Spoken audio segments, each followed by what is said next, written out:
আজকে আমি এমন ব্যথায় অনুভব করতেছি রে স্বামী, আমি মনে হয় না আর দুনিয়ার জমিনে বাঁচবো। ও স্বামী, তোমার সংসার জীবনে তোমার হকগুলো ঠিক মতো পালন করতে পারি নাই, তোমার সংসারের খেদমতগুলো আমি ঠিক মতো করতে পারি নাই রে স্বামী। আজকে মনে হয় আমি এই দুনিয়ার জমিন থেকে চলে যাব। আজকের এই ব্যথা আমি সহ্য করতে পারতেছি না। ওই সময় আপনার আমার আব্বা জান, আপনার আমার মাকে কি পরিমাণ সান্ত্বনার বাণী শুনাইছে। আপনি আমি যখন মায়ের গর্ভ থেকে দুনিয়ার জমিনে আসলাম, এই যে শীতের দিন, আপনি আমি ওই কম্বলের মধ্যে প্রসাব করে দিছি, আপনি আমি বিছানার মধ্যে প্রসাব করে দিছি। জনম দুঃখিনী মা আপনারে আমারে এমন মোহাব্বত করছে, মা নিজে এই শীতে ভিজা জায়গায় ঘুমাইছে, আপনারে আমারে শুকনা জায়গায় দিছে। কথা বলেন ঠিক কিনা? এ যুবক ভাই, কেমনে ওই মারে কষ্ট দাও? আমার মা তোমার মা, সবার মা হলো অনেক দামি। আল্লাহর রাসূল হাদিসের মধ্যে বলেন, আল জান্নাতু তাহতা আকদামিল উম্মাহাত। ও ভাই, একটু মনোযোগ দিয়ে শুনেন, মায়ের কেমন দাম। আল্লাহর রাসূল বলেন, মায়ের পায়ের নিচে হলো সন্তানের বেহেশত। সুবহানাল্লাহ। আগামীকালকে সুবহানাল্লাহ বলবেন নাকি? আজকে সুবহানাল্লাহ বলে। মায়ের পায়ের নিচে জান্নাত। আল্লাহু আকবার। আল জান্নাতু তাহতা আকদামিল উম্মাহাত। মায়ের পায়ের নিচে সন্তানের বেহেশত। আরেকটা সংবাদ শুনেন, আল্লাহর রাসূলের হাদিস।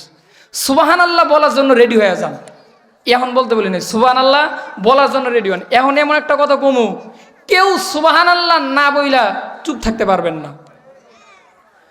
মুসলমান ভাইয়েরা আমার, আল্লাহর রাসূল সাহাবায়ে কেরামকে ডাক দিয়া বলে, সাহাবীরা রে, তোমরা কি কেউ কবুল হজের সওয়াব পেতে চাও? সাহাবীরা ডাক দিয়ে বলে, নাম ইয়া রাসূলুল্লাহ, আমরা কবুল হজের সওয়াব পেতে চাই।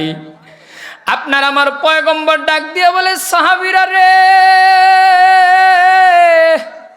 আমি আমার আল্লাহর পক্ষ থেকে জেনেছি, কোন সন্তান যদি তার মা বাবার দিকে নেক নজরে তাকায়, আমি নবী সাক্ষী দিলাম, মহান রব্বুল আলামিন তার আমল নামায় কবুল হজের সওয়াব দিবে। সাহাবীরা জিজ্ঞাসা করলো, ইয়া রাসূলুল্লাহ, ইয়া হাবিবাল্লাহ, ওগো আল্লাহর নবী, কোন সন্তান যদি মা বাবার দিকে 100 বার তাকায়? আল্লাহর রাসূল বললেন, সাহাবীরা রে, 100 বার নয়, 1000 বার যদিও কোনো সন্তান তাকায়, আমার আল্লাহ ওই নেক নজরে তাকানোর কারণে আমার আল্লাহ কবুল হজের সওয়াব দিয়া দেয়। অথচ আজকে যাদের মা বাবা আছে, ও যুবক, তুমি আজকে মায়ের দিকে নেক নজরে তাকাইল না। মায়ের দিকে তাকাইলে আল্লাহ কবুল হজের সওয়াব দিবে। অনেক সময় তো অনেক ঘটনা শুনি, অনেক সন্তান মারে ধইরা মারে। কথা বলেন ঠিক কিনা? বাবারে ধইরা মারে। হে যুবক, কেমনে তুমি ওই মা বাবারে মারতে পারো, যেই মা বাবার দিকে তাকাইলে আল্লাহ কবুল হজের সওয়াব দেয়? আমি গ্যারান্টি দিয়ে বলতে পারবো, যাদের মা বাবা নাই তারা আজকে অনেক আফসোস করবেন যে হুজুর, আমার তো মা নাই বাবা নাই, আমি কার দিকে তাকাবো? ও ভাই, আজকের যাদের মা বাবা বেঁচে নাই কিন্তু মা বাবারে কষ্ট দিছেন, আমার আল্লাহর কাছে ডাক দিয়ে বলেন, ওগো আল্লাহ, আমি আমার মা বাবারে বড় কষ্ট দিছি। আজকে যদি আমার মা বাবা বেঁচে থাকতো, পায়ে ধইরা ক্ষমা চাইতাম। কিন্তু আল্লাহ আমি তো বড় কপাল পোড়া, আজকে আমার আমলের দরজা বন্ধ হয়ে গেছে। ওগো আল্লাহ মেহেরবানি করে আমাকে মাফ করে দাও। আর যাদের আজকের মা বাবা আছে, আমার মাইকের আওয়াজ যারা শুনতেছেন সবাই মনোযোগ দিয়ে শুনেন। আজকে যাদের মা বাবা আছে কিন্তু মা বাবারে কষ্ট দিছ, আজকে এই মাহফিল থেকে বাড়িতে গিয়া মারে ডাক দিয়ে বলবে, মা গো জীবনে তোমারে বড় কষ্ট দিছি, ও মা এতদিন বুঝতে পারি নাই। আজকের এই পুকুর পাড় মাহফিল থাইকা মা বাবার বয়ান শুনছি রে মা। ও মা তোমার কাছে ওয়াদা করতেছি আর জীবনে তোমারে কষ্ট দিব না। ও ভাই মা বাবার পায়ে পয়রা যদি দোয়া নাও, মা বাবার থেকে যদি মাপ চাও, আমার মা বাবা যদি তোমার আমার প্রতি সন্তুষ্ট হয়ে যায়, তাহলে আমার আল্লাহ তোমার উপর খুশি হয়ে যাবে। বলেন সুবহানাল্লাহ। আর মারে যদি আপনি বেজার করেন, মারে যদি বেজার কইরা আপনি মাসে 1 লাখ টাকা ইনকাম করেন কিন্তু শান্তি পাবেন না। বাবারে কষ্ট দিয়া মাসে 50,000 ইনকাম করেন কিন্তু ইনকাম করতে পারেন, বরকত পাবেন না। আর যদি আজকে আপনি আপনার মা বাবার দোয়া নেন, মা বাবা যদি আপনার আমার জন্য দোয়া করে দেয়, মা বাবার দোয়া কখনো বিফলে যায় না। বলেন সুবহানাল্লাহ। ও ভাই মায়ের দোয়া ছাড়া আপনি পুলিশ হতে পারেন নাই, মায়ের দোয়া ছাড়া আপনি আর্মি হতে পারেন নাই, মায়ের দোয়া ছাড়া আজকে আপনি বড় ব্যবসায়ী হতে পারেন নাই, মায়ের দোয়া ছাড়া আজকে আপনি বড় স্যার হতে পারেন নাই। আজকে আপনি গ্রামের কাউন্সিলর, আজকে আপনি এমপি হইছেন, মেয়র হইছেন, আজকে আপনি সভাপতি হইছেন, সবগুলোর পিছনে কার দোয়া আছে? সবগুলোর পিছনে মায়ের দোয়া আছে। আর আজকে আপনি যদি খারাপ একটা কাজে থাকেন, এটার পিছনেও মা বাবার বদদোয়া আছে। এজন্য যাদের মা বাবা বেঁচে আছে, আজকেই বাড়িতে গিয়া মা বাবার থেকে দোয়া নিবেন, মাপ চাইবেন ইনশাআল্লাহ। বলেন এরে যুবক বন্ধু, যাদের মা বাবা বেঁচে নাই আর গুনাহ করে করে ওই মা বাবার কবরের মধ্যে কষ্ট দিবা না।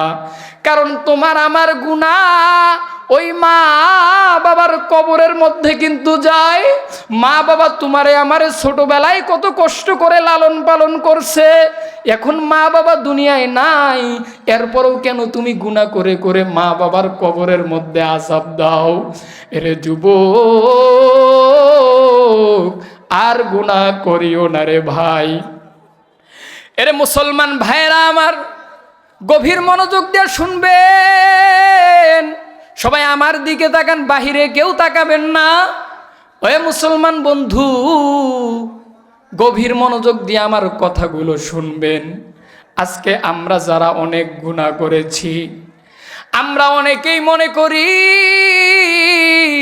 আরে জীবনে আমি তো অনেক গুনাহ করেছি, আমার আল্লাহ মনে হয় আমারে মাফ করবে না, এমন মনে করি কি করি না? ও ভাই, যারা আজকে এগুলো মনে করি, আপনাদের জন্য রয়েছে সুসংবাদ। বলেন সুবহানাল্লাহ। আপনার চুপ করো, বলেন আল্লাহু আকবার, বলেন নারায়ে তাকবীর। ভাইরা আমার, আপনার আমার আল্লাহ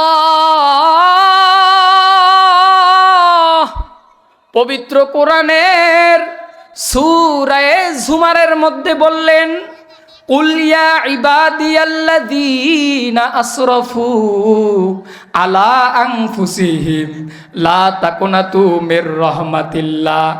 আপনার আমার আল্লাহ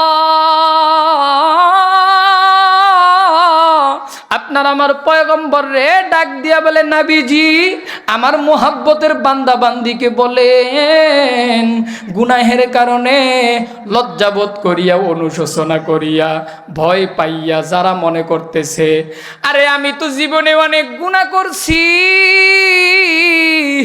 আল্লাহ কি আমারে মাফ করবনি? আল্লাহ ডাক দিয়া বললেন, নবীজি ওই সমস্ত বান্দারে ডাক দিয়া বলেন লা তাকুনাতু মির রাহমাতিল্লাহ, বান্দাগুলো যেন আমি আল্লাহর দয়ার থেকে নিরাশ না হয়। সুবহানাল্লাহ। আপনার আমার মালিক আল্লাহ আপনারে আমারে আল্লাহর দয়ার থেকে নিরাশ হতে না করছেন ও মুসলমান বন্ধু, কিন্তু তারপরও আজকে আপনি আমি শয়তানের ধোকায় পড়ে কত গুনাহ করি। আজকে যারা গুনাহ করতেছে ওই জাহান্নামের আগুনের কথা একটু স্মরণ করেন রে ভাই, কারণ ওই জাহান্নামের আগুন আপনি আমি সহ্য করতে পারবো না। জাহান্নামের আগুন বড় কঠিন। আপনার আমার পয়গম্বর বলেন এই দুনিয়ার আগুনের চেয়ে 70 গুণ বেশি জাহান্নামের আগুন। এর যুবক ভাই, আজকে যারা গুনাহ করতেছো